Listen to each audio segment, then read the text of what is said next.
Ayan na po ang ating chicken at meron na po siyang bagong mga anak. Ayan po, and another blessing. 2, 4, 6, 7 chicks po. And ayan po ang ating munting kulungan ng manok. At meron din po yun sa paligid niya na nilagyan po namin ng fish net. Nagbilang po sila.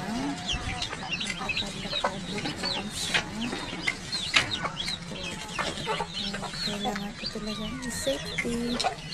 Kasi yung iba po hindi na umuwi nung hindi pa po namin nilagyan ng fish net. Ayan po. Thank you for watching.